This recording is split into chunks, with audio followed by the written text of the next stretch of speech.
Debout Congolais, unis par le sang, unis dans l'effort pour l'indépendance.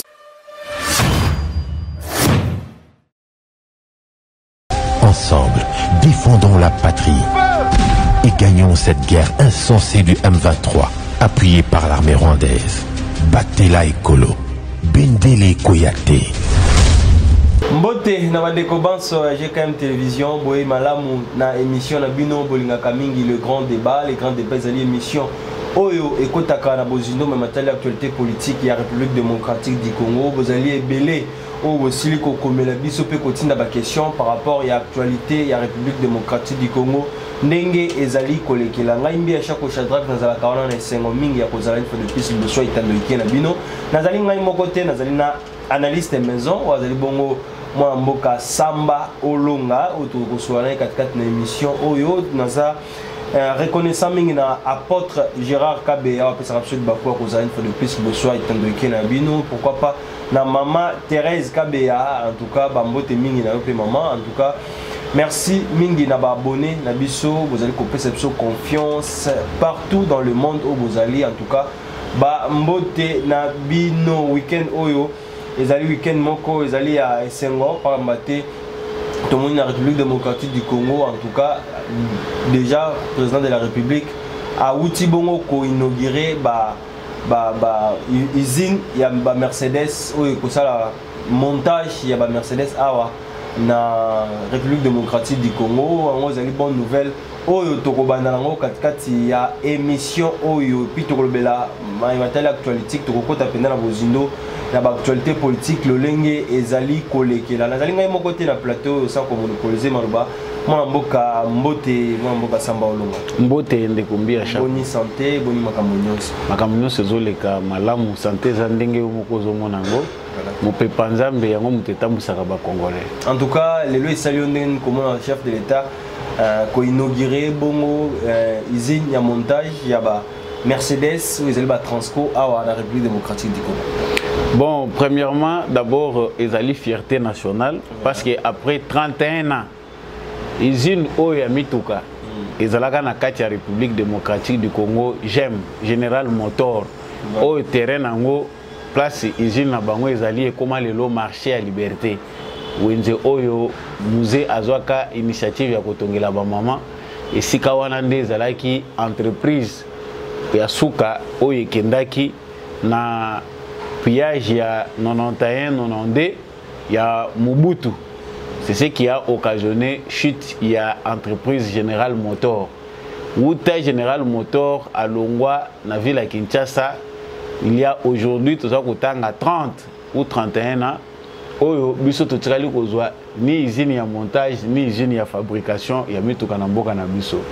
Président de la République a sa particularité moko ezali ete ba décision azwaka ezali ba décision moko à caractère durable ba décision moko ezali ko sekwisa Congo to kuzala pe lokola mboka eza ya solo pour un pays oyo tozali ko environner 100 millions d'habitants peut-être plus tozali na usine moko te ezali ko monter mituka ba congolais baza ko somba mituka en désordre to mibenga ba bola mais soko tali ba congolais ne bazo somba mituka vraiment na kati ya activité wana bobole mona na kati mais mituka nyonso toza ko somba que ça soit ya ba transport na biso en commun awa ezali koyaka ka mituka déjà monté ta la charge wana ya kozwa ka mituka mibimba ba monter yango ailleurs baya nango awa baya nango côté que la biso et puis ko futaka ba transport et mituka soki déjà ba monter yango oyebi coût nango mais président de la République azuli kanisi malamu te tokoyi ko solola na ba entreprise oyo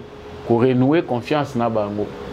Mercedes ezali entreprise munene à travers le monde toujours qu'il ne ressemble pas à mituka na bango to yaka na ngwa 500 bus à acheter ezali vraiment gaspillage ya bambongo alors que tokoyi ko créer ba emploi sur base ya montage ya mituka wana sur place. C'est ça qui idée de départ ya président de la République.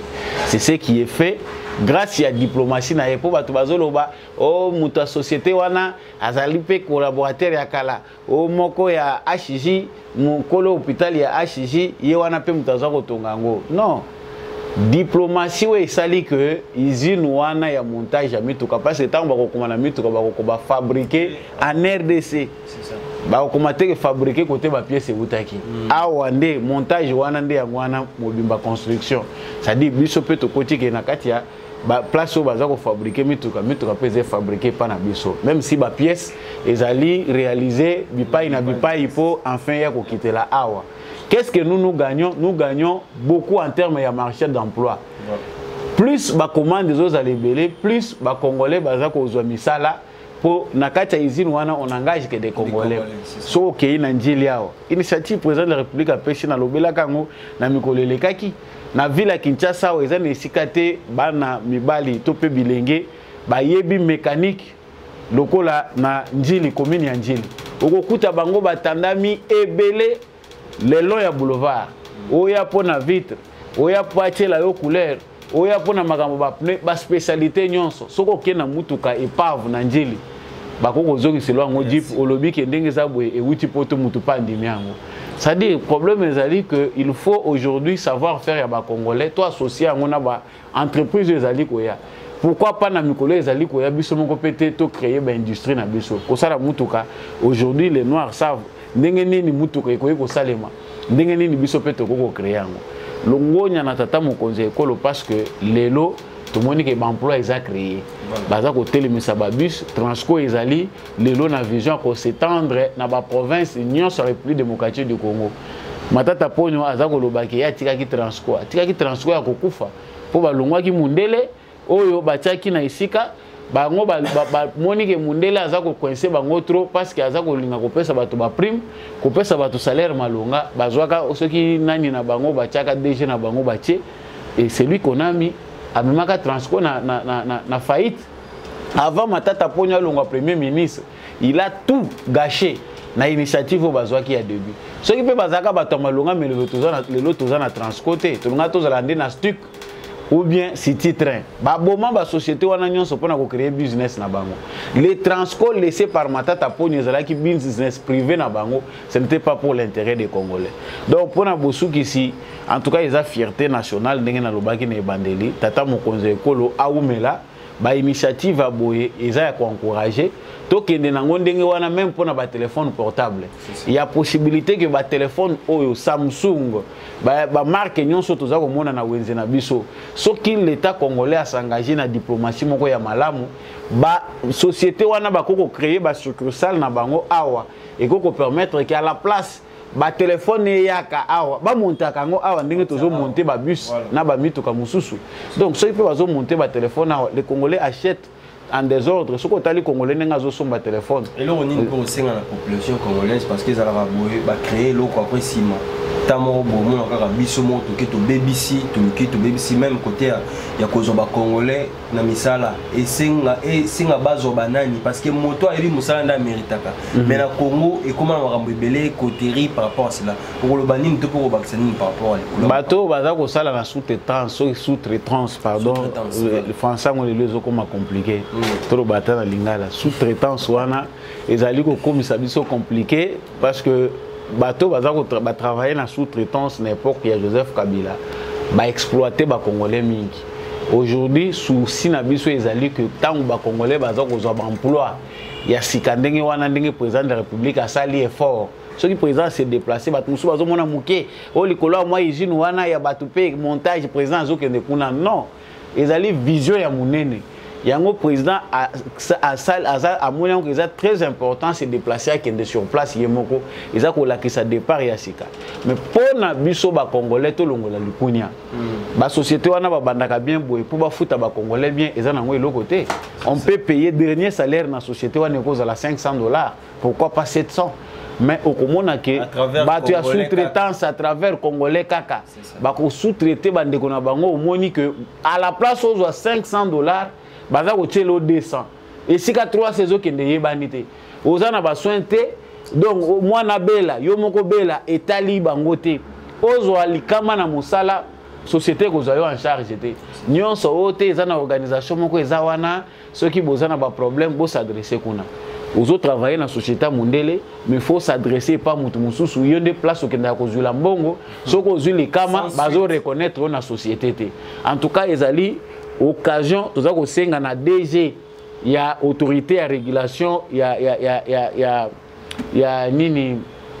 Comment terme na uti koloba ekiminga il y a sous-traitance. Il y a sous-traitance. Voilà. Président de la République ba uti ko pesa bango ba di pasika. Ba pesi bango ba di pasika ba tumusuku baza ko déplorer. Pourquoi ko pesa bango ba di pasika boye? Ba di po ko soma même ba tracteur.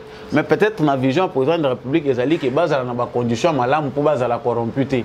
Mais tant ba ko kita na musala ba s'assurer que ba droit ya ba congolais en termes de travail ezali respecter. Il y a une vision tata mo konzeko la zanango mingi to kobeta setene dans likambo wana. Voilà, moi mboka en tout cas ezali eloko moko malamu patrimoine ya mboka ya batombola ko malema le to mon président de la République ayi ba président belé basi ko le Joseph Kabila leki nenga leki tinda silisi mandana e ata usine o efa ata ba monta ata pine ya pambo ezalaki ti. Tant on le ba tieli biso ngo to lukate to babies to lukate so pe ba pesio responsabilité aux alesika on a facilité ba ninga oyo na bien oyo ba ebi mosala o azo mériter place na ye tia azo place kota la ekolote kota la teo mwana mama leki mwana noko mwana mama kulutu ndaza le mesika tente pesa mutu mosala na oyo asengeli. En tout cas tout le belani fois de plus président de la République azalaki devant 4 hauts magistrats et cour constitutionnelle mukolo moleki et sala ki ondenge nini pe tozela susu nini par rapport il y a justice na biso. Premièrement, ils allaient souci munene président azanango, il y a réforme et secteur judiciaire. Bon, pour na batebele tant baza ko loba réforme, il y a certains qui voient seulement l'infrastructure. Na ba salaire, il y a batou, il faut que nos magistrats soient bien payés, il faut ba haute cour na biso ba instance na biso judiciaire, il faut y refléter justice moko ezaya malunga. Mais na kati ya ba réforme oyo tozomona chaque fois président de la République azali ko manifester présence na ye esika oyo makambo etali secteur ya justice ezali. Souci ya malamu, souci munene pardon ya ba congolais ezali ete ba justice est à la rendue na peuple congolais à tous les niveaux. Ce que tali lelo façon justice ambition ezali ko fonctionner, ezali ko décourager bato bazali na souci, bato bazali ko sala musala ya devoir na bango civique to pe vigilance citoyenne, bato belé ba komi ko lemba na bango nzoto à cause ya musala ya justice. Il y a même mutu moko alobaka na vidéo moko alobi le travail de l'avocat ça ne sert à rien en République démocratique du Congo. Ba juge bango moko déjà bazalaka na tout. Je vous dis, tant aux dossiers, je me rappelle un grand frère Oyo Azali na minute à Kéipé à Kérobata Manan en France, na ba dossier à justice. Justice c'est Kati Makambo bien balobi que terrain na yo ba botola tozongi selio yango ba sali pe arrêté que esili déjà procès au longi yango. Baza ko benga ye pembeni na ba collaborateur ya ba juge que malgré au gagner procès au moni makambo za conclu boye, il faut au pesa mbongo oyo yo faut pe otika awa procès na we c'est simé mais faut otika mbongo awa mbongo ngo combien ba calculer concession na ye tout ce qu'il doit avoir balobi 30% ya biloko na ye concession na ye ba hectare wana nyonso 30% il faut ko pesa wana juge wana. Bon imaginez mutazana et l'autre côté qu'est-ce qu'il va faire maintenant pour récompenser juge wana et ba monique aza mesure te ko satisfaire bango. Qu'est-ce qui va se passer à la justice? Ils vont commencer, parce que le réseau est allé, tout ça qu'on dénonce, le chef de l'État a découvert, à l'andela, na batunaye, enquêteur naye, pour na ce qui se passe dans la justice. Batouana bakei, ba créer le faux procès. Mutu mususu ya lokuta abimi lisusu abandi ko réclamer terrain wana. Abandi ko kata ba mapango azoteka. Kuna ole ba juge à faire respecter la loi qui na uti ko kata procès a wakolo lupango yeyo kuna silence de mort juge avandi na yelo komoko ezolo ba maté un autre individu a uti ka boy dans la nature abimi alobi lupango yo eza ya ngai abandi ko kata lisusu ba mabele kuna. Ce sont des illustrations qui montrent que notre justice est entre des mains des bandits bato baza ba intégrité souci na biso tant tozomona tata mokonzi ekola za ko participer chaque fois élévation, il y a des juges, tout le monde moi si pas azakuna. Ba maman bo défendre ka président de la République, azo beta 7 mingi na ba maman. Chaque fois qu'il y a des nominations dans tel secteur, aux hommes la présidence au salaka qui est fort que ba si peut ba la représenter. Ceux qui mi bali na bino nde mi yibi. Ceux qui mi bali nde mutu bazako bebisa. Bino pe ba si bino yeyo ba pesi bino espace munene awa. Total la paix même ba maman bo sauver pour honneur ya ba maman. Mais réellement tant toujours tala makambo zo koleka toujours mona ka ke na Congo na basi na mi bali. Toujours qui ndaka ndenge moko. Yango souci munene toujours ko belela air nyonso président de la République secteur à justice. Ba juge na biso po base l'intègre ezo senga balandela bango de près. Ngana za près même ko yebisa président de la République mbongo ane za mbongo ya mboka. Créer une branche spéciale na service na biso à renseignement pour na kolandela ka ba juge. Ce qui est peu malamu ki ba juge na biso ba bandaka ko lokota bango. Akati procès boas alobi likambo eza mabe aza corrompu service de renseignement landeli bakangi balakise sur base de preuves que ndenge outi ko kata procès eza sur base de corruption ozui tala makambo eleki yango na ba hautes instances il faut que ba service na biso ya renseignement ba koma ko traquer ba juge changement ko kota mais surtout zo compter kaka na volonté ya bato les Congolais toza lokola bana mikelelo à cause ya kimoyibi à cause ya manque exemple aujourd'hui pendant plus de 50 ans ya Mobutu na Kabila ba Congolais baza sous sérieuxté ata ba pesi mutuke tola tozo tia yo awa yo bongisa makambo suka ko bebisa tozo senga na ba juge na biso c'est que les Congolais entendent des intégrités. La plupart des Congolais sont déçus de notre justice. Ce qu'on a na justice na biso ba dossier tondi kuni zaka ba mapango ko botela ba mapango abato. L'héritage que Kabila nous a laissé dans la justice à l'élo, 80% des dossiers ils ont concerné ba mapango ya bato. Ndenge bazo ko botola ka bato ba mapango. Mais tout ça, ceux qui sont ba juge baza ya miyibi bazo continuer ko lula ka ba poste. Comment to komona justice ya malamu. Voilà, tout le Belasika a retrait ya Monisco, en tout cas Zali Kolobama. Mais Jean-Pierre Lacroix, Azaki Awa, Aza la République démocratique du Congo, Nations Unies, Aza engagé dans l'opération, il y a près des cantonnements, pour paix cantonnement, il y a M23. Et l'Oko et l'Obama, et ça la maraté, car Monisco, Azali Kolobama, paix, Aza jusque-là, cause la retrait, Nabango, tout dans la vidéo, et puis on se retrouve tout juste après. Comme vous le savez, il y a un processus de transition. Donc, ce que je souhaitais souligner, et ce qui est, je crois, bien compris, c'est que cette transition, c'est une transition vers l'État congolais. Je l'ai déjà dit. C'est-à-dire que lorsque la MONUSCO continuera son processus de départ graduel et un jour sera totalement partie du pays, les capacités et les moyens de la MONUSCO partiront avec elle. La MONUSCO et les autres opérations de maintien de la paix. Et lorsque ces opérations partent, ces financements cessent. Ça n'est pas d'ailleurs quelque chose qui relève simplement du système des Nations Unies, c'est quelque chose qui relève de l'organisation au sein même des pays contributeurs, où souvent ce sont même des enveloppes et des ministères totalement différents qui financent d'un côté les opérations de maintien de la paix comme la MONUSCO, de l'autre côté les fonds et les agents. Je le dis parce que cela veut dire, et nous en avons parlé avec les autorités, qu'un processus de transition graduelle de la MONUSCO implique que l'État prenne en charge les activités qui sont aujourd'hui conduites par la MONUSCO. Je le dis parce que parmi les activités de la MONUSCO, il y a en particulier la protection des civils. Il y a des centaines de milliers de personnes qui sont protégées aujourd'hui quasi exclusivement et souvent exclusivement par la présence de la MONUSCO. Et si elle partait demain, ces civils seraient en très grave danger, pour le dire simplement, d'être massacrés, de mort. Voilà, de retour, moi, Mboka, Jean-Pierre Lacroix, face aux journalistes de la République démocratique du Congo, processus et départ, il y a MONUSCO, et ça, bien et bien encore, vous allez reconnaître qu'asi, Baebi était MONUSCO, Azali, engagé pour des cantonnements, il y a M23, Malbanais. Bon, processus, il y a cantonnement, il y a M23, et c'est le logo aussi Toyo Kimingi.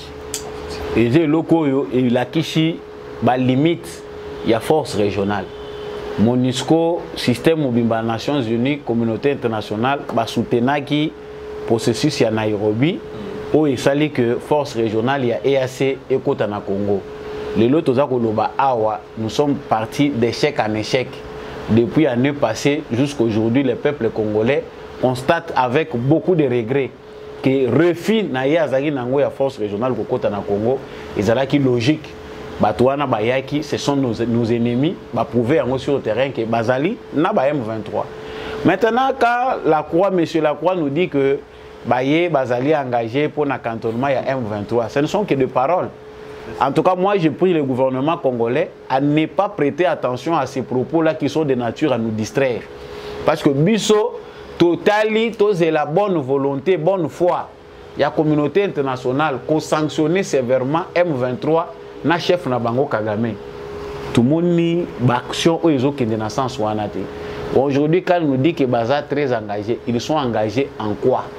Les M23 sont plus puissants que les Nations Unies, plus puissants que l'armée congolaise, plus puissants que la force régionale. Parce que tant que toujours la force régionale, la EAC, non, c'est plusieurs pays engagés. C'est que les pays union sont makasité face à M23 et l'équipe on a makasité. Donc tout le monde a un théâtre. À la place, tout ça a un discours à perroquet. Parce que les mêmes discours à autant que la bus, il y a une élection inclusif, tout ça, processus apaisé, climat. Ils ont terme, déjà battu ça dans le dictionnaire, pour en tant que Congolais, il faut tout réagir en tant que peuple souverain. Tous à la côté les mains. Les discours ici ne nous engagent pas. Le gouvernement congolais doit faire montre de beaucoup de fermeté. Parce que le moment où tu as commis, il y a un moment où il y a un discours. La MONUSCO a commis trop de bévis dans la République démocratique du Congo. Bévis a commettre, il a tiré sur les civils où ils sont censés protéger. On n'a rien vu de la part des Nations Unies pour corriger les bêtises. Je crois que non processus gouvernement et RDC, le gouvernement de la RDC doit éviter de se faire distraire. Et moi je pense que le président de la République a une bonne voie. Il y a un commando na biso basa information. Et là biso toza kotala mingi toza besoin toyoka keza bindele na biso oyo basi basomba somba na oyo toza ko envisager ko somba et comité yango congolais azana besoin koyoka. Oyo congolais azana besoin koyoka ezaki bana biso bakendaki formation bandeko na biso oyo bakendaki formation esili ba rotinda bango wapi. Yango congolais azana besoin koyoka. Il faut remplacer ces forces négatives là parce que biso na analyse na biso tout de suite commis na conclusion que MONUSCO est une force négative. Aujourd'hui la force régionale est une force négative. La force négative, espace il faut tout s'assumer. Tout ça, continuer à un discours plaintif. Processus à retrait na bango, ils ont 5 à combien? Talananu, pour moi, nanou qui est basé à farceur. Dengue balobaki ti 2024. Tu comme qu'on 2024. Président lobaki qu'il faut passer l'effort qu'avant date ou ana bango balobaki. Mais le lo soko moni, tant qu'on a tout lobaka que MONUSCO il faut kende. Et ça on dirait tout mboli guerre. MONUSCO kende bango pe babatam na sima. Babatam les sous na sima M23 des cantonnements en tout cas ezama pas si na République démocratique du Congo en tout cas ba konzi bal ko basala parce que population déjà baé. Le soir baya MONUSCO déjà dans la pour ça bango les susciter. Comment la bango te le baba c'est le biso MONUSCO bis. Ils allaient bon EAC. Bah EPKK la mission il y a observation armée à SADC en tout cas tous aux là. Moi je pense que en tout cas nazo décevoir batuté na kati opé malobate batu batika kotie lika na armée étrangère soko landi Christophe Lutundu le ministre des affaires étrangères a lobeli question wana avec beaucoup de clarté. En tout cas trop de mains à la pâte et allez ko bebi sapé na cuisine moko wana nzungu moko wana soki bato belende bazo tchaka maboko en tout cas moyen biloko mape malamu ezate. Ça veut dire que nous devons nous assumer. En tout cas, nous avons encouragé Christophe Lutundu là tika ba discours en dengewana parce que quelque part ils ont un discours moko responsable. Nous ne sommes pas au stade où un ministre des Affaires étrangères ou bien un porte-parole du gouvernement doit tenir des propos moko lokola zo sala analyse. Non. Nous on attend du gouvernement congolais des positions claires face à tel ou tel autre problème. Réagir. Voilà, tant ce qu'on a dit Christophe Lutundu là bien a commis le rôle analyste et le rôle abisso. Or, nous, ce qu'on doit attendre de notre gouvernement, ce ne sont pas les analyses. C'est des actions. C'est des actions. Quand vous expliquez, vous faites quoi? Que monsieur le président de la République soit ferme à ce stade. Tout le monde est déjà très ferme. Tu sais que dans Sali Moussala Mingi na 4 ans par rapport à la sécurité. Tout le monde est armé na biso et ça qu'on se rajeunir. Espace tout le espace stratégie na biso ba bomaki na Joseph Kabila. Oyo afudele bomaki eza ko c'est quoi? C'est pour la première fois tout ça comme on a le sous que parachutiste na biso baza ko zonga. Ba militaire commando baza kozonga lisusu mbeke bazalaki oyebi ke Kabila tikeli biso ba militaire musu ba komaki le roi ba criminel des commandos bien formés mais qu'on utilise pour la sale besogne. Aujourd'hui baza détecté musala malamu eza ko salema, on est en train de former d'autres unités de notre armée oyo bako répondre na besoin pressant oyo Congo eza nango en matière de sécurité. Félix Tshisekedi est à féliciter, mais ce que nous demandons Patrick Mouyaya, ministre, il y a information, la communication. Ministre de la Affaires étrangères, va vendre la mala, mouton, il y a discours na bango, va tenir na ba média. Nous sommes trop plaintifs, nous sommes des analystes. Quand un membre du gouvernement sort, c'est pour donner la position du gouvernement. Ce n'est pas pour tâtonner et faire des analyses. Soit le lobby malobami balé misato katia na mukuse.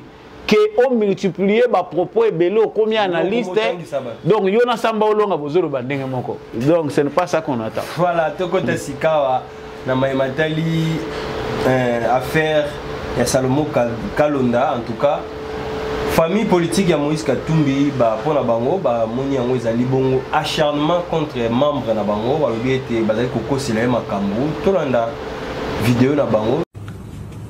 Ensemble pour la République porte à la connaissance de l'opinion, tant nationale qu'internationale, le dernier rebondissement du harcèlement politique orchestré à l'endroit de M. Moïse Katumbi et de sa famille politique par différents services de l'État à la solde de M. Tshisekedi et ses partisans.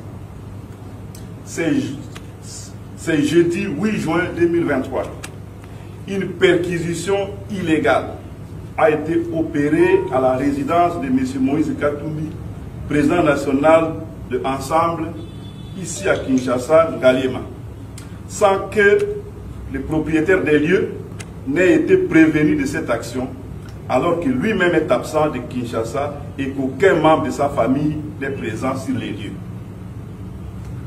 Au terme de cette opération irrégulière et cavalière, rien d'anormal n'a été trouvé ou retenu. Les PV dressés à la main par les visiteurs comportaient des vides entre les paragraphes qui ont mis la puce à l'oreille de la personne trouvée dans le voisinage et qu'on a pressé de signer. Faute de garantie d'obtenir une copie par devers elle, cette personne n'a pas signé.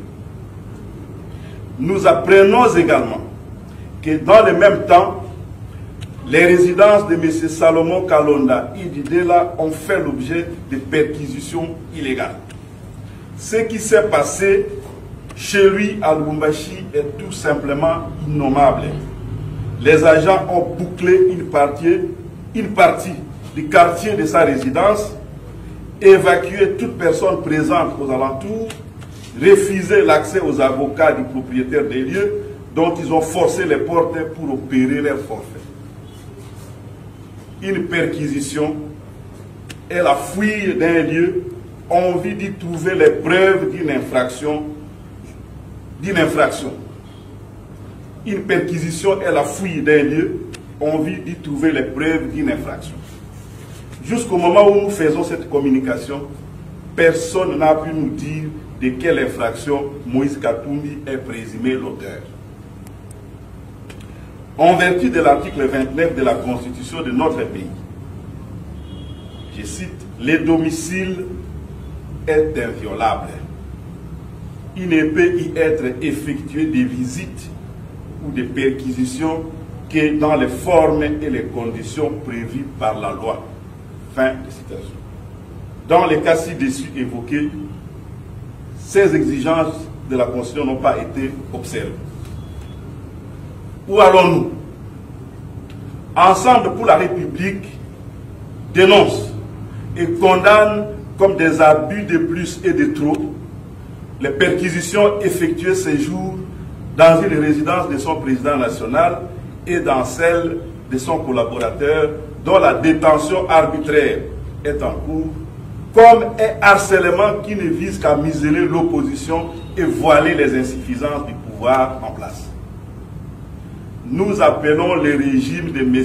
Félix Tshisekedi Tshilombo d'arrêter ces provocations qui ternissent l'image de notre pays et risquent de conduire à son embrasement. Nous appelons le peuple souverain à se préparer à résister à cette dérive dictatoriale qui prépare les lits de confrontation entre les Congolais, alors que d'immenses défis sociaux, économiques et sécuritaires accablent déjà ces peuples et que la cohésion nationale s'en trouve fortement menacée.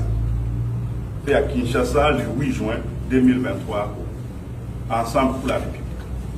Merci.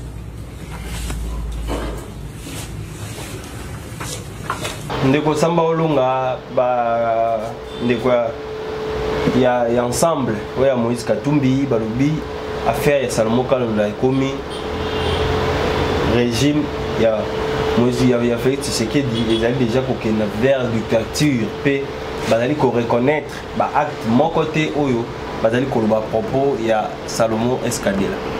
Bon bango ba kokoloba o bango ba sengeli koloba mais ce qui est clair, en français, le vin est tiré, il faut le boire. Voilà. Les têtes nuisibles, oh, ils ont un message, parce que les têtes nuisibles de la République vont tomber.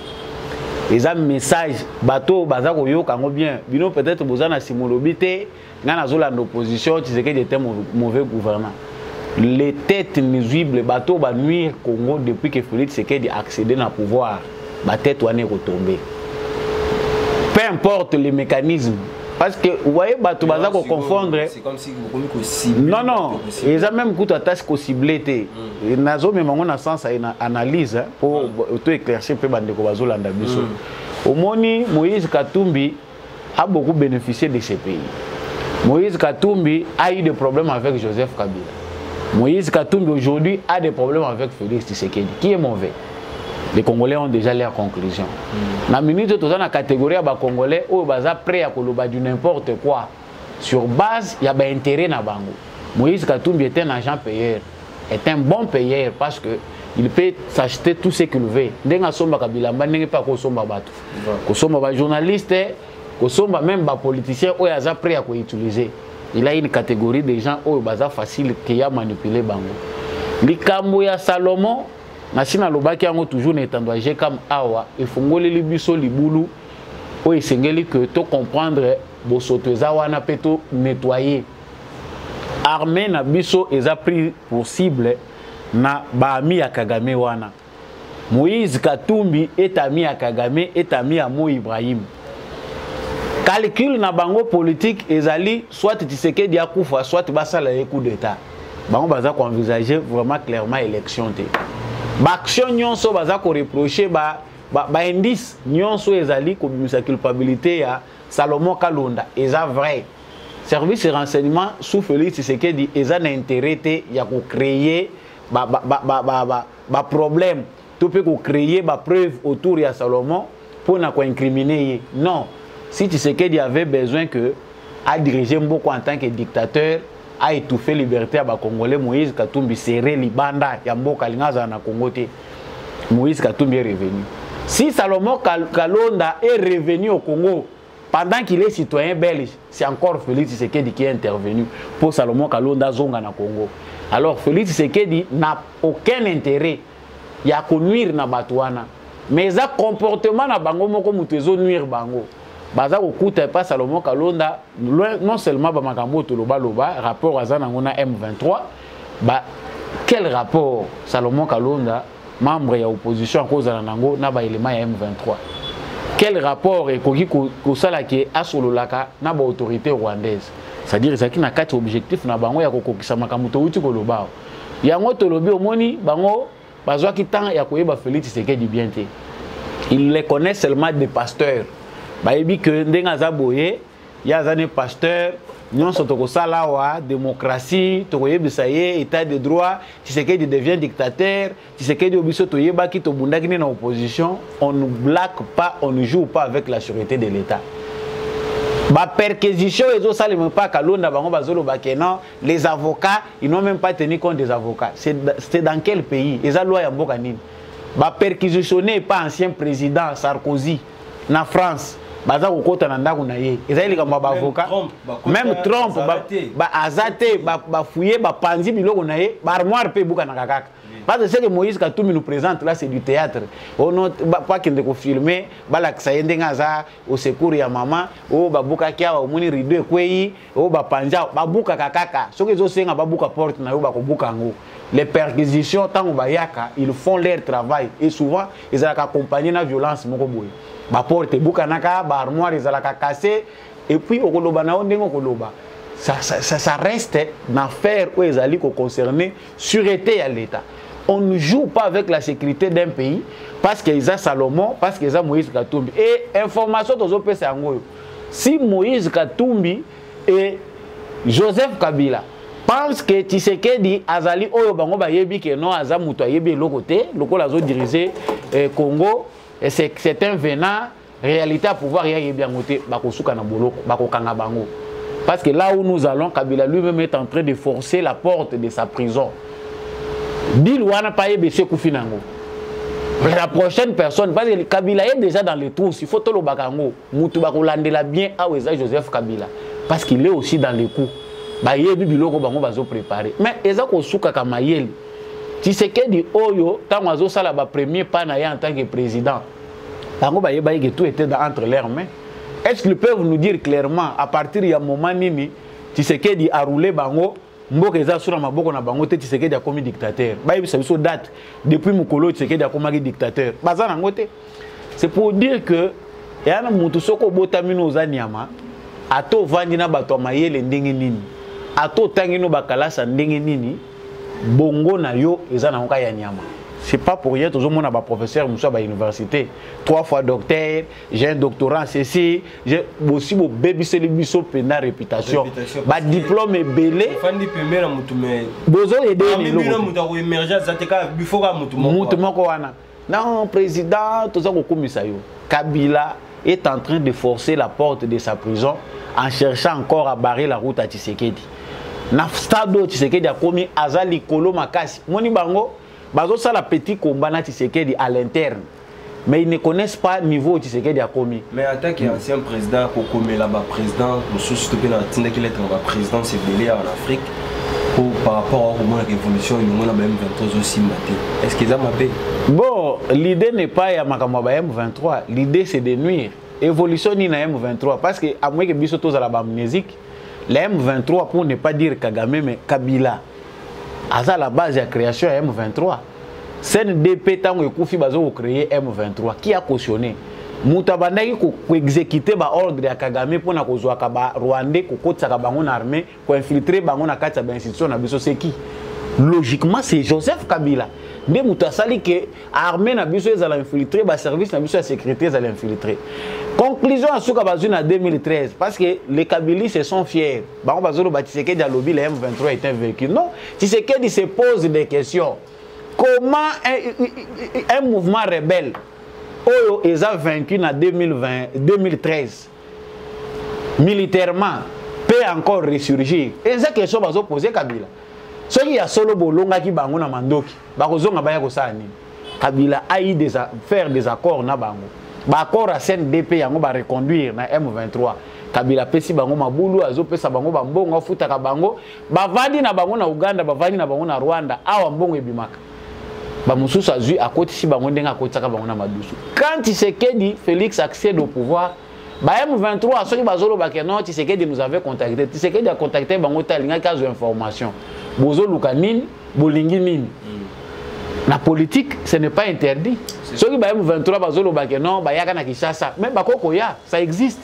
nga naza nouveau na komi président de la République na yoki ke nungu moko ezakuna il faut na bengi sina yeba eloko nini bino bozoluka bango bazo rappeler Tshisekedi ba accord CNDP M23 oto yoka ki boye Tshisekedi alobi na yebi yango te ceux qui collaborateurs na ngai bisenga makambo boye na yebi yango te et c'est là le début il y a résurgence à M23 parce que Tshisekedi a refusé que biloko na bino boyoka na ki bosili sango kuna mais comme Kabila ba formateur na ye ba professeur ya butu oyo ba encadraki et loko bango ba lakisa ke malamu eza mensonge manipulation il revient sur la question de M23 qui fâche les Congolais alors que yende créateur nango donc pona ko sukisa na ko yebisa yo que intérêt Kabila za nango ya ko kende ko contacter ba président africain pour créer loko bango ba lingi ba sala wana ezali ko éviter mort politique na ye biso to yebi que petit à petit nous assistons à l'enterrement du kabylisme et de l'AFDEL. AFDEL, lien nango eza euti na Rwanda kuna. Ça dit si Kagame part, c'est aussi la victoire na biso likolo ya AFDEL. C'est que l'AFDEL dont nous parlons et Joseph Kabila et Kagame na ba Museveni na contexte na biso na combat otozo bunda poto déraciner parenthèse oyo ya mabe et kundi l'état congolais la AFDEL et cause la victoire na biso. Normalement sur le dossier à Salomon Kalonda, Tomoni Matata Mponyo a intervenir pour le bail de Munduki Wanezaleki, ya garde corps et Munduki en OP et Bungaki. Est-ce que ça a été commis côté ça na carte dossier au EP?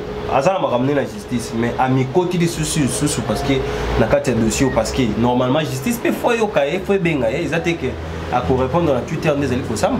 Bon, na makambo nyonso nazo féliciter quand même réserve ya Vieux Martin. Quand je dis Vieux Martin, Vieux Fayoul. Fayoul. Il est pendant quand même, dans bon sens, à éviter devoir de réserve. Bakota kalikamu bongo te banda basinyaka ka communiquer ou basinyaka wana. Abeti kara, na moni minga komi ko attaquer na ye kadima. Yé na moni makambo wana ezotala été. Mais Matata Ponyo c'est normal. Matata Ponyo quelque part, il serait dans cette aventure là pour soko tali na fief électoral baza kuna yena Kalonda kuna na Maniema kuna c'est logique que Matata Ponyo soit aussi dans la piste pour bakunda malamu nani Salomon Kalonda l'arme dont il parle parce que na occupé déjà ba lokoti garde corps na yewana tu garde corps na yewana soka zanini mundu ki lokole za yaye akende ko yebisa bango kuna mundu ki komi yaye ndenge nini mais moi je pense que côté toza ko kende plus Matata Ponyo aza kufungula munoko azo kanisa kazo défendre plus aza ko pesa biso ba piste pour ils permettre de tout découvrir bozo bana bango supposons arme ya zoloba et bungaki le 25 mais le service à renseignement ba yebe yango depuis le 20 décalage ane za dit à quoi sikoyo tangu yo bungisi munduki oko pesa information te bon yo propriétaire munduki nange bungi et munduki yango pesa légal ofandi no kimia oké na la police te eloko moko te tant on peut bazokanga Salomon balobi gaza détenteur d'armes illégales yo po lobi no ka eloko te simamikolo bimio lobi no te voyez que Matata Ponyo est beaucoup plus habitué au théâtre voilà mayele ezako te wala pesa mayele te za buzoba parce que ozomona mutu ali boso aloni la biso masangu et boti université c'est Matata Ponyo. Donc les spectacles autozomona awa génie Matata il faut éviter ko insulter biso ndenga zo continuer ko landela ka ba dossier oyo. En tout cas dossier zali monene politique ya Congo za roi baleine malembe chaque jour to ko découvrir makambo sur sika c'est grâce ya président de la République lelo toza la liberté ya koloba toza makambo belé toza la facilité ya kokota par-ci par-là. Toeba vérité en tout cas le jeu où ils ont les kalangambo à la muka topé ngambo ya opposition congolaise en tout cas faut en amisu pour comprendre que nous avons parce que si nous allons déjà que marambo ezali boue zako kende boue tant to kokoma na tango mapono noyebi ke nani ne sengeli na pesa voix nani ne sengeli na voter parce que devant urne ate ulata ki polo ya kingandi soko komi liboso ir no kozala kaka yo na papier yo na fait na place nde motema okosala choix 5 ans oyo na kwa ko nazo lingala voter un tel na 5 ans wana po na bénéficier nini na 5 ans na ko pesa ma candidat songolo po lobby na ngai za la ndenge nini na lobby déjà En tout cas, Olenga Nkoyi a quitté Bongo, na wapi ozaki bureau ya Fondation Musée Laurent Désiré Kabila ozaki attaqué à Téléméli yango et puis ma dernière sortie na yo à Salaki par rapport à la prison par-ci par-là. Ici, le siège de la Fondation Musée Laurent Désiré Kabila, situé sur le boulevard du 30 juin à Gombe. Ces lieux, considérés comme un patrimoine commun, étaient la cible des hommes armés qui ont dernièrement fait leur incursion, neutralisant la sentinelle en la ligotant et saccageant tout. Saisi de cette nouvelle, le président du CNSA, Joseph Olenga Nkoyi, a fait le déplacement du lieu. Sur place, sous la conduite de l'avocat Maître Roger Losala et de 2 autres cadres de la fondation, il a visité chaque compartiment de la maison en recevant des explications sur le forfait commis par ces visiteurs armés. Portes cassées, dossiers renversés et éparpillés, magnétoscopes allumés par les visiteurs, des sièges et tables littéralement renversés, le constat est amer. Selon ces cadres de la fondation, les malfrats n'ont rien volé ou emporté. Visiblement touchés par ce mode opératoire emprunté la nuit par ces derniers, le président du CNSA n'a su taire son émotion, la surprise. Il faut dire que c'est d'abord étonnant. Étonnant parce que je pense que la République démocratique du Congo, Laurent Kabila, c'est une personnalité d'une grande référence et qui a servi le pays. Il a assumé les fonctions du chef de l'État.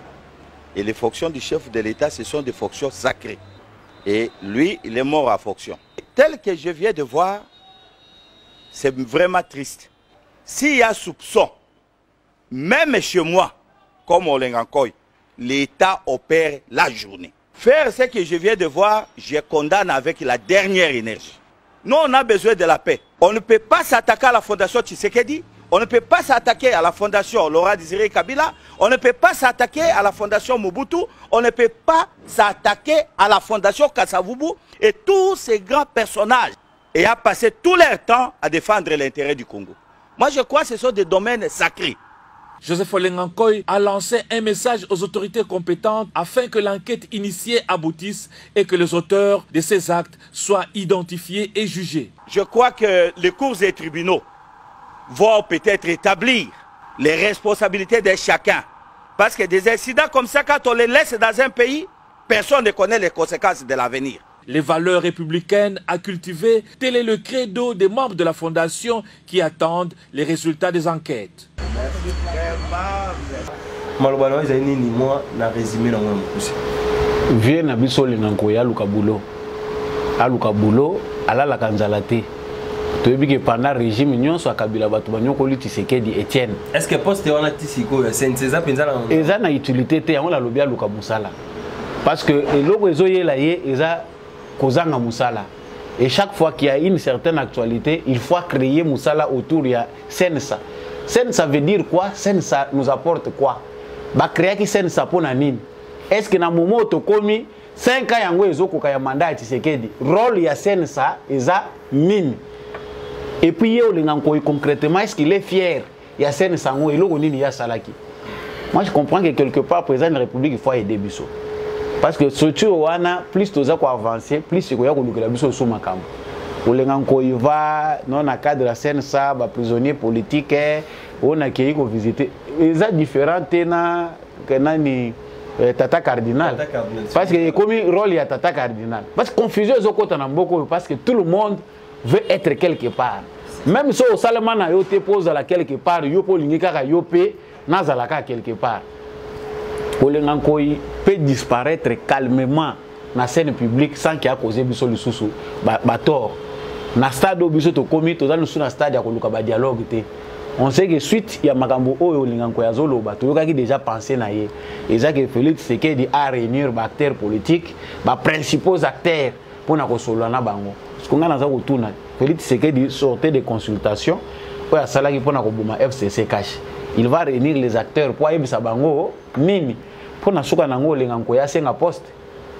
Et puis, le président de la République peut attiquer pour ressusciter la Kabiso Bat Oyo. Il y a des jeunes gens qui ont besoin aussi de taper dans la scène publique. Et c'est ce qu'on a bateau, moko oyo ko pesa ka bango bibonga yango bazo komaka mutu makasi. Tala vie na biso nani Frank Diongo.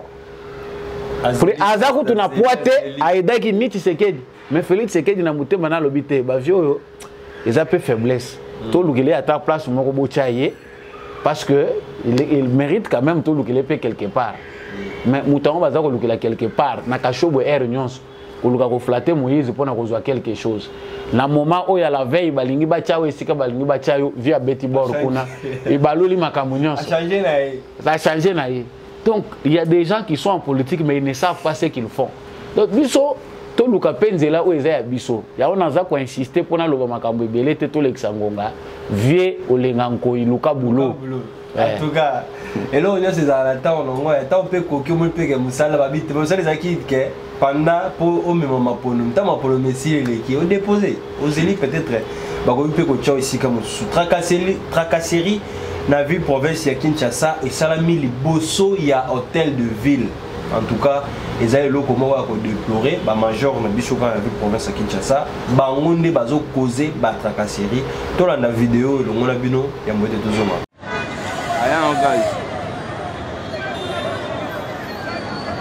D'abord, bleuté ma bédonné en face à réfois qui m'a. Au bâti la nuit, sauter qui m'a non. Sauter, à soler un bilo.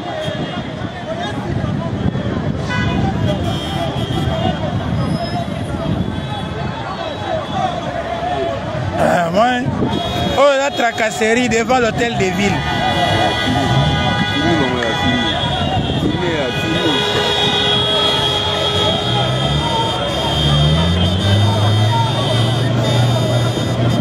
Hôtel les villes venant, hôtel les villes, Moussala, major au sala, tracasserie sur tracasserie. Major au l'action à TV. Major on a eu on. Filmé. Major on a dans la jipo. Vous trouvez l'origine ya? Il y a tracasserie au salima. Filmé. Major.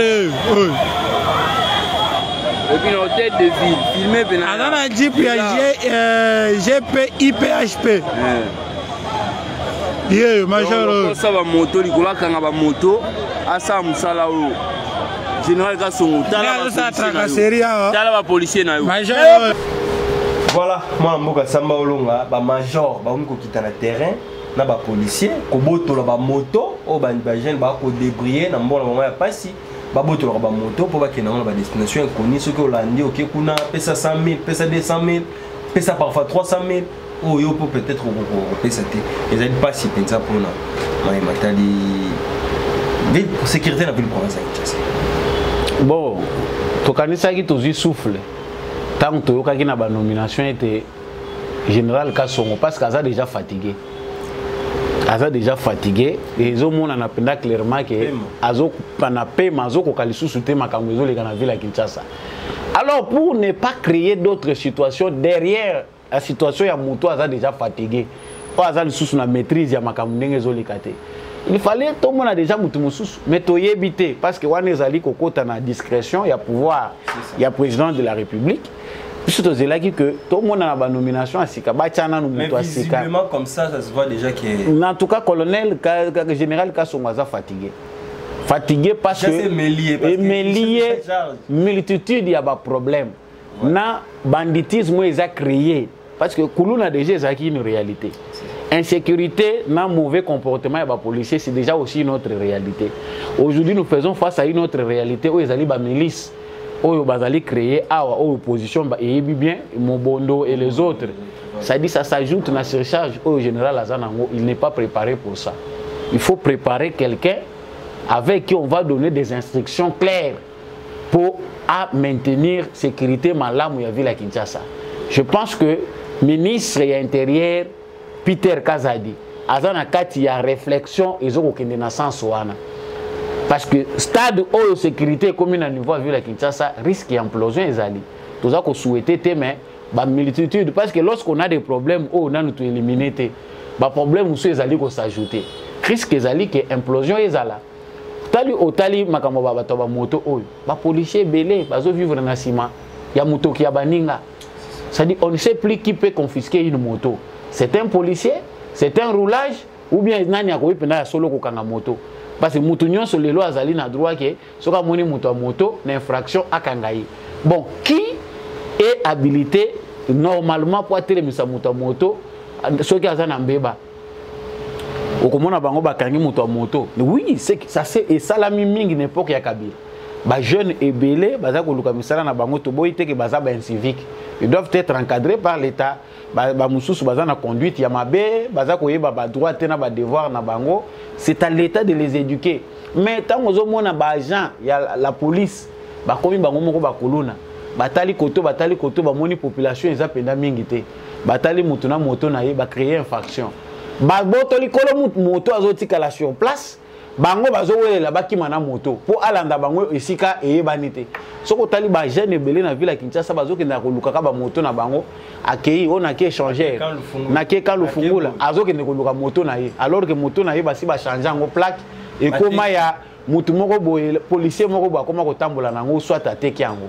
Donc eza biloko moko banditisme eza na kati ya la police na biso eza makambo tosi toloba loba mingi mais ministre intérieur Peter Kazadi tosi to betaki sete to ebisie ke moni eza petete poste azui to kumisi nzambe to tondi nzambe pona élévation na ye mais il faut penda ye mege solo soka za chrétien sambela mingi pona musalo esengeli ya sala bando ki basé belé ndenge na lobaki likamba ba FARDC na la police to za pena ba police baza na bango ba membre PPRD oyo ba grade na bango baza ko devoir yango na ba autorité politique ya PPRD nde mutu ba pesaka bango ba grade ba zuzu ba grade wana ba komi ko se comporter le kola ba membre à parti politique. Aujourd'hui les salaires ne les préoccupent pas parce que le photo e ba yango wana bato bazo compliquer biso na sécurité na biso o bazali obligé ya ko sala pour na sécurité ya mboka bazo compliquer biso parce que na mitema na bango baza ba soldat te baza ba policier te pour na ko aider ekolo. Bazawana parce que na moment ya Kabila ba se retrouvaki asombaka lupango asombaka boye akoma ami ya ba politicien et il n'a pas le temps de faire le travail to pe apostolat o ya latela kiteni Godem poi Jean-Tini Ngobila bangomi balende basimbi ville province to pe capitale la République démocratique du Congo to uti lende uti le kabakami tambola kité toujours ni kamotel tracasserie ni notification ni eloko salami. Si matoyi komona bango bakutani ba se réconcilier ko se réconcilier ngo ndenge zali ko monela ezaka rapporto mona kaka ndenge ya batu ba monika ke bazo filmer sinon ezo mona là que rien ça ne va pas. Lelo après deuxième mandat chef de l'état est-ce que batu lokola Jean-Tini Ngobila Godempo ko gérer ville province à Kinshasa ba kozana capable pour nous satisfaire tout. Mutuna malamu photo tuna ngonde bakinoa eza mutuna malamu ya rotuna bakino bazolanda biso si c'est ce qu'ils veulent parce que peuple a fini ça par mériter ba dirigeant oyo bazali ko kambaye soki azali ko cautionner ba bêtise na bango nyonso.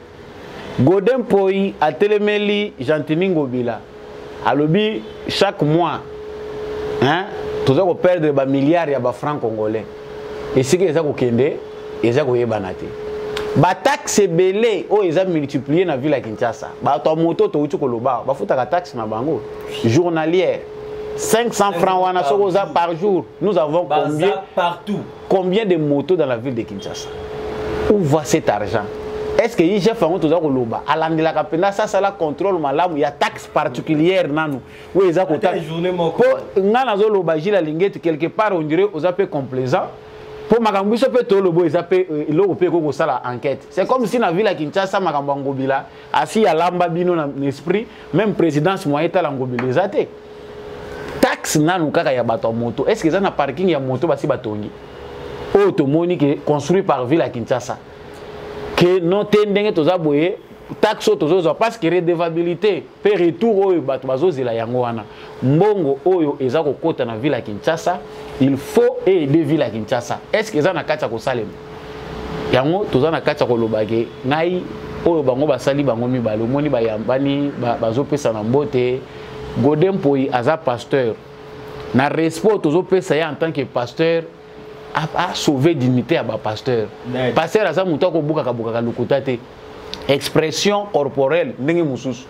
Bazopesa na mbote balakisa ke baza bomoko. Biso tozo luka bomoko na bino.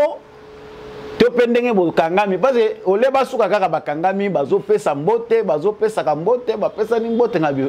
Ça c'est blaguer avec les kino. Biso tozo luka na Kinshasa awa na ba grand carrefour. Tout le monde a de manière régulière journalière fulu baza kolongolango ils ont posé problème te ba poubelle ils stable aux akotambola chaque 100 mètres aux autres trouver poubelle et vandi rien qui ne peut pas ils ont keye lelo ils ont presque pas entre temps d'autres poubelles sont en train de se créer bangé et somba makia na compte hôtel de ville mituka et c'est kufa ils ont abandonné la ville à Kinshasa godem pour yalinga initier enquête parlementaire lokola ils ont senga keto za la bomoko esali ki enquête kufa tout le belatel likambo ya mbongo baza kozwaka na ba banque menga na kanisi baza kotimula libulo ekokunda mabango Congolais aza zoba te peuple aza zoba te kinois ya lobby aza pe ya lelo te koya ya Félix Tshisekedi na pouvoir efongoli pe bato ebele miso so bazo kanisa ke bavandi na bakiti ya malamu bavandi terme français naza ko utiliser ezali na ba chaise éjectable ça dit fusée koki ko tombola yo l'un de ces 4 matins to bosani yo pe en tout cas tous à Kinshasa ville professeur Kinshasa papa tout ça la visite toujours boulevard Lumumba tala on tout droit les aki polele embouteillage des aki susté nzele koma ki tout droit après quelques mois papa sila de akokende zonga total salité dans ville province ya Kinshasa tambo engagé tambo tie ba bourgmestre Jantiningo biloza na droit ya chaque mois ko kitaka ko sala ka inspection na ba commune moko ko ba ndenge nini gestion ya ba commune ezali koleka ndenge nini gestion ya commune eza kotambola na ba marché oya ba ezaka na katikati ya ba commune ekoti saka mbongo ticket futa maka chaque jour mais so okena na marché ngo salité et ko bakisa malikolo ya salité bilan kinbo peto ma plein to kuna ko to na société parce que même bato abosana au salsi mokonza mboka déplacement vers Bandal pour un projet à court terme et bani pe sensité et si la pekarabo chaque samedi ba maman nyonso ba ko déclarer que to pesa ka ba 200 ba 500 francs pour na salon donc on teka area lingi kasi salon ezati tout ce que ça image tout ce que ça émission à l'élo na image évolution il y a ba travaux ya misala ya francophonie ndenge ezali ko salema ndenge ezali ko kende to landa yango et puis on se retrouve tout juste après.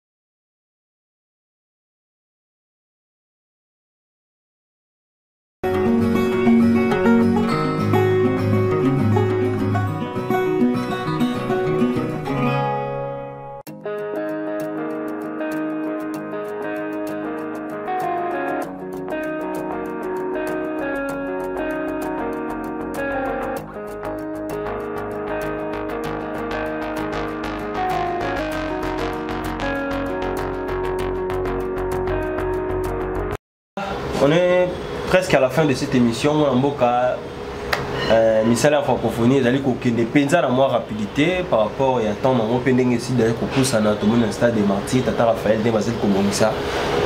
Impression ezali nini pour na ba gens francophonie.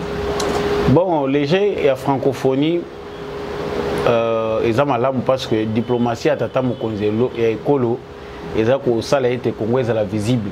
Voilà. Et c'est ce qu'il fait, c'est ce qui se fera. Mais pour le reste, la francophonie ne nous préoccupe presque plus. En tout cas, quand la mère était dans une émission en anglais, vous pouvez savoir qu'à 4 mois, dans une émission en anglais. Francophonie, au président de la République, ils ont une importance dans la jeunesse. Parce que l'infrastructure autoroute à la Nango Awa, ils ont permis de se faire tous à la Namoa. Et là, mon stade na biso basket ils allaient pembeni à stade de martyr et vandaki wana na état moko ya mawa.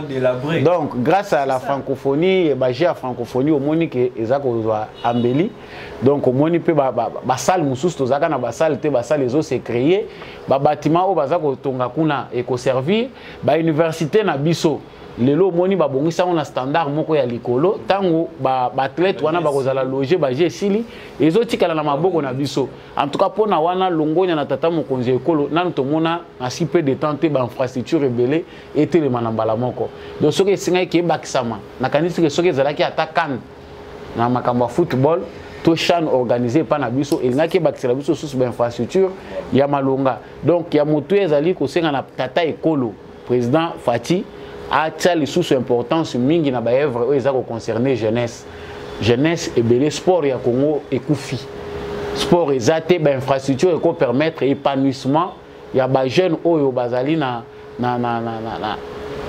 trop banini na nature to pe bazali na moi talent wana sportif ezate ba infrastructure nyonso ekenda na mai soki question to kotuna na matata ponyo ba stade municipal na ba infrastructure esuka wapi akoyebisa biso ke ezali acharnement bota déjà matiti to comme na suka émission mokolo lelo politique ya Congo ne na ba roi balembe baliaka ngo malembe ndenge pe tozali kokende tant tokokundola ba actualité nde bokomela biso ba question botuna mituna tokozanga te une fois de plus kozonga une fois de plus noso etandoke na bino pona ko mais na bino pe kokota penza na bozindo ndenge les grands débats etindaka biso mboka dernier message na ba ebanso basili kolanda mokolo lelo. Merci mingi na bandeko balandi biso na nzela itando ya GCAM télévision ya motu ya ezali totika nde ba congolais debout congolais tozala CFARDC na motema bon moko elekaka nyonso soki bolingo ekolo ezali toza pe bon moko nde tokokende liboso eza kosala pasi mingi soki ba association ya ba congolais to pe masanga ya ba congolais ekendaka musika te naza penda kote ya mingi bandeko na biso ya diaspora bobosa na bikolo bozala eloko moko soutien na bino pe ezali important pour ete ekolo yeba kokende liboso soki tokobosa na bikolo na biso ya mike muluba mokongo muswahili mungala ezali malamu pour ete mboka na biso ekende liboso donc unité amour ce sont les maîtres mots na saluer en passant Jean-Louis Timbalanga l'homme de la vérité des urnes merci mingi pe na apôtre Gérard Kabeya et tous ceux-là qui soutiennent debout congolais notamment maman Bilonda et papa Boniface Mpunga. Je vous remercie aussi pour l'invitation. Merci mingi na Banso Vasili Kolanda Biso, merci mingi na Street Binda, merci mingi na Dorcas Nzolankweno, merci mingi na Bene Kusokila na Banso Vasili Kolanda Biso en Europe, pourquoi pas en Afrique et pourquoi pas dans la République démocratique du Congo. Ngai na yo makila na biso eza moko. Toza ekolo moko ba Congolais. O muluba mungala muswahili eza biloko eza totiaka ngote toza ba congolais tant on reconnaître déjà que moto azali congolais azali makila na yo azali ndeko na yo moyo teka e ezate moyo kabaye to livrer pa bato mususu ezali te ko teka ndeko na yo pa mutu mususu eza ko oza ko miboma parce que solo pesi mutu mususu avantage o mibomi pona lelo te po aza mungala te po aza muluba te po aza mukongo te biso nyonso tozala liboke tozala sima chef de l'état oyo azali bongo kopesa biso espoir ke lobi jeunesse congolais ako retrouver misala jeunesse congolais akozala na tranquillité ako vivre na mboka na biso topesa chef de l'état maboko j'espère que nyonso ekozala bien ngai mbi à chaque fois nazalaki pe nazalaka toujours na esengo ya kozala liboso etandoike na bino merci na apôtre Gérard Kabeya et le grand maman Thérèse Kabeya en tout cas bambote na bino ebele ngai na bino tokutani bongo mbala sima pe na émission mosusu.